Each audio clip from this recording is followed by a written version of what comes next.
In a world of 24/7 convenience and instant gratification, Japan has perfected a different strategy, the art of saying no. As in, no, you cannot buy this tomorrow, and no, you cannot buy it over there. By limiting place, where you can find a product, and time, when you can find it, Japan transforms simple commodities into emotional experiences. This system balances a cold psychological machine of manufactured scarcity with a cultural soul rooted in geography and season. But why does this work so well? Like, why are we so willing to buy this Kyoto limited matcha chocolate bar, but not this nearly identical one sold nationwide? In this video, we're looking past the packaging and deconstructing the rules of the Japanese market. We're mapping out the coordinates of how the limitations of place, time, and what connects them create value out of thin air. Then, to see this all in action, we're going to deep dive how a single brand has conquered the entire system. Now, Japan's limited system is used for all sorts of things, from restaurant dishes to cosmetics to high-end luxury goods. As your Japan snack uncle, I'll be focused on what I know best: snacks. Place limitation is all about where you are. In most global markets, success means being able to find a product anywhere. But in Japan, value is created through locational scarcity. For a product anchored to a region, or a specific channel, the where becomes just as vital as the what. In the psychological machine of channel limitation, brands eschew universal reach to lock their products within specific retail environments, like drugstores, travel hubs, or a single chain. When a product is sequestered within a specific environment, it moves from being a common commodity to a specialized find. And when we find it, it triggers the scarcity heuristic, where we instinctively equate difficulty of access with higher value. If it isn't everywhere, it must be better. There's a second layer here too. Because these products are often placed in familiar places and stocked alongside regular goods, we don't feel like targets of a marketing campaign. We feel like explorers who have navigated the machine to find something special. Imagine this: you're at a konbini to grab a drink. On your way to pay, you glance at the snack aisle and spot this: wasabi soy sauce potato sticks. You think to yourself, I never see this flavor at the supermarket where I usually shop. It's always the same 3 standard flavors there. But this one looks delicious, a valuable find. So of course you buy it, turning your mundane errand into a small serendipitous victory. But your sense of victory was the intended output of the machine all along. While channel limitation is an artificial construction, region limitation follows from the natural world. It's part of the system's cultural soul. Here, limitation is about presence in a single region, like a specific prefecture. This works because Japanese regions already have powerful identities. They lean into their meibutsu, local specialties like specific fruits, ingredients, or sweets, and most people already know what each area is famous for. Omiyage, the Japanese tradition of souvenir giving, is powered by everyone's shared understanding of meibutsu. When you travel, you're expected to bring gifts back. They aren't meant to be personalized, they need to be clearly from the place you visited. The product's job is to stand in for the trip itself, proof of where you've been and that you are thinking of the recipients back home. Say you're in Kyoto and on the hunt for some omiyage. You see a kiosk selling Batan d'Or, Pocky's exquisite high-end product line. It looks delicious, a gift that says, I have good taste. But then you see a box of Pocky Uji Matcha. The tea leaves, Zen garden aesthetic, and kinky souvenir, exclusive to Kinki, the region Kyoto is in, make it a gift that screams, this is from Kyoto. And you think to yourself, actually, it's not really about the taste. It's more about the social work this omiyage is doing, and Uji Matcha just does that better. So you buy a few boxes and give them out. You've fulfilled your social duty, your recipients are satisfied, and the system's cultural soul glows warmly. Time limitation moves us away from the spatial world and into the temporal one, using the clock to dictate value. But the clock operates on 2 very different speeds. There's the high-speed sprint of the life cycles of re-releases, trials, and one-shots designed to create immediate psychological impact. And there's the low-speed rhythm of the seasons that invite us to slow down and acknowledge the passing of the year.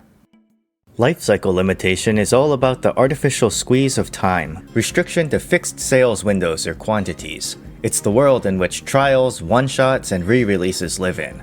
This is the psychological machine at its most aggressive. kikangente, or time-limited, products that exist within an often brutal lifespan where a brand releases a product, extracts maximum value from it, and kills it. A trial is a probe, a limited run used to gauge consumer interest. If it does well, it might get a re-release or even a permanent release. If not, it goes extinct. One-shots, however, are pure novelty, destined for extinction, often manufactured in fixed quantities and featuring weird, off-the-wall flavors. They are products built solely to spike brand relevance and generate social media hype. Essentially, life cycle limitation triggers loss aversion. Your brain isn't calculating the gain from trying the flavor, it's calculating the pain of never being able to try it again. Suppose you're on the hunt for a frozen treat and you come across pistachio nut papico. You've seen it a couple times over the years, but very irregularly. You think to yourself, well, I kinda wanted chocolate ice cream, but pistachio's not bad either, and this kikangente label means it's going away again soon. And now it's threatening me. You better buy me now, or I won't come back again. Well, shut up and take my money. Congratulations. Your purchase just fed the machine another data point. It records your vote against extinction and continues to churn on. Seasonal releases, while technically a type of re-release, are far more insulated than those mentioned previously. While nothing is ever truly safe, Japanese culture acts as a shield that keeps seasonal demand predictable and flowing. These are the other half of the system's cultural soul. They appear when the calendar calls for them and disappear when the season ends. Japan's love of the passage of seasons and finding fleeting beauty in them is woven into Japanese history and literature. It's prominently shown in Hyakunin Isshu, a collection of 100 poems compiled almost a millennium ago. These poems became the basis for the competitive sport karuta, famously portrayed in the media series Chihayafuru. Nearly a third of these poems reference seasons, and many specifically mention their transient beauty: the scattering of cherry blossoms, spring becoming summer, the gathering of autumn leaves. Picture this. You're at the supermarket in March, and you notice an area with sakura decorations and shelves stocked full of pink products, like this box of sakura matcha wafer rolls. It makes you think, wouldn't it be great to take a break from my busy life and enjoy some hanami? So you buy a few of these seasonal snacks, not really caring about whether or not they taste good. Like region-limited omiyage snacks, some flavors are more about the symbolism. Then you call up your friends and enjoy an afternoon relaxing under the sakura trees, eating your snacks, knowing it's back to the grind tomorrow. And in that fleeting moment, the system's cultural soul smiles with you. We talked about where and when we are. Now, it's who we are. This is the world of the korabo, collaboration. In terms of place and time, collaborations weave their way through the various limitations discussed earlier, but the system functions a little differently here. In the previous categories, the maker is in full control of the wall, but in a collaboration, the limitation is reinforced by self-selection. For a collaboration to work, you have to occupy the overlap of a Venn diagram. You gotta want the product, and you gotta care about the IP it's collaborating with. So do you like sushi? I love sushi. And do you like Kimetsu no Yaiba? I love anime. And manga! Well then, come on down to Kurazushi for Tanjiro's shrimp tempura sushi with green mayonnaise. We'll see you there. Garugamesh. Oh yeah! But if not, it probably doesn't even register in your brain. A collaboration that you like carries special meaning that only you and a few others understand. To the rest of the world, it's just a promotion. But to you, it's a rare intersection of two things you love. Let's look at a single product line that has mastered the entire system of limitations: KitKat. Despite being owned by the Swiss-based Nestle, KitKat's Japan division has arguably the deepest understanding of the local market. To see how they do it, I went back through Nestle Japan's archives, press releases, social media, and product listings to track their recent history. Going back to 2020, I found 101 flavors, which represent what's been released, promoted, and listed since the start of the decade. While there have been over 400 flavors released in Japan, this collection of 101 serves as a sample of the modern era. To analyze a dataset this diverse, we need a way to classify not just limitations, but the extent to which they're limited. Enter the space-time scarcity matrix. Moving horizontally, increasing time scarcity. Permanent, season, trial or re-release, one-shot. Moving vertically, increasing place scarcity, everywhere, national channel, region, ultra exclusive, like a few locations in just one city. So as we move from the bottom left to the top right, the limitations increase and compound. And when we plot these 101 flavors on the matrix, a clear strategy emerges. First, it's that KitKat loves releasing time-limited flavors. More than half of all flavors are nationwide releases that are either tied to a season or are trials that may or may not have gotten re-releases. Of these, it's almost a half-and-half blend of cultural limitation, season, and machine limitation, trials. Second, KitKat generally avoids nationwide channel limitation. There are only 7 flavors in this row. 6 of them are Travel Hub gift store channels, and the 7th is the post office. Rather than channel, they focus on regional omiyage anchors. These 13 flavors provide the cultural social work we discussed.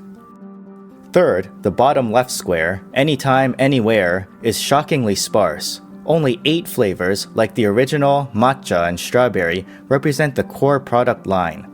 In most global markets, this square is almost the entire matrix, but Nestle understands the Japanese consumer's desire to constantly be on the hunt. Finally, if we look at doubly restricted flavors, the numbers thin out. This shows that while limitation can add value, layering both types at once is risky. If a product is too hard to find and available for too short a time, it may risk becoming invisible before consumers can react. Even so, the fact that almost every square on this grid has something in it is a testament to KitKat's dominance. Let's isolate KitKat's 28 collaboration flavors of this decade.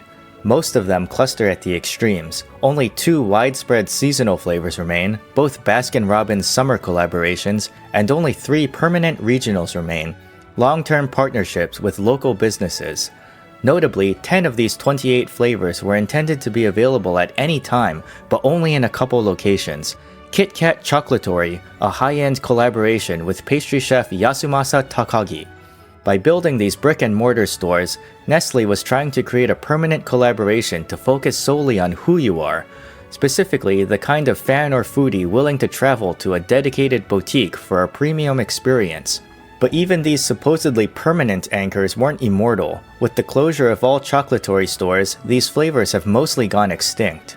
The remaining collaborations are scattered across the tension zones of trials and one-shots, with many of them serving as PR and hype campaigns for KitKat and their partners. But for the fan, they are moments where a mass-produced product feels like it was made specifically for them.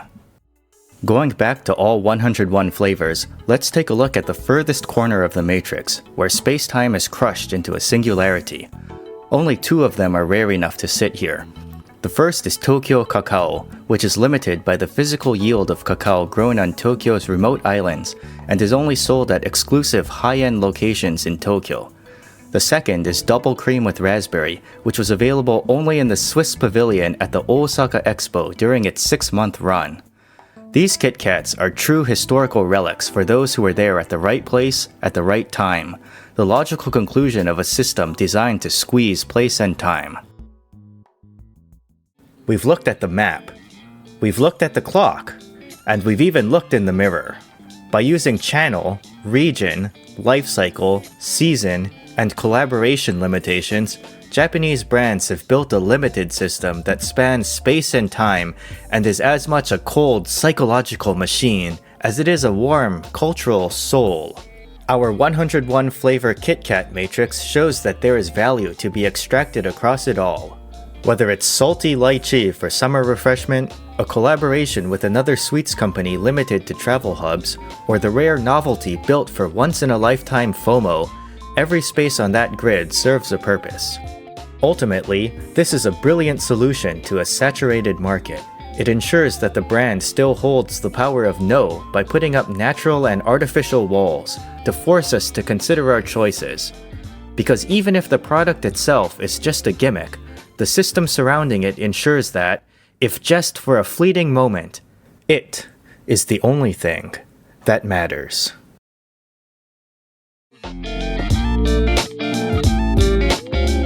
So I want to know, What's a limited item that's resonated with you?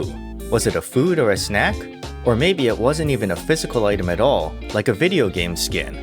Let me know in the comments. And as always, thanks for watching.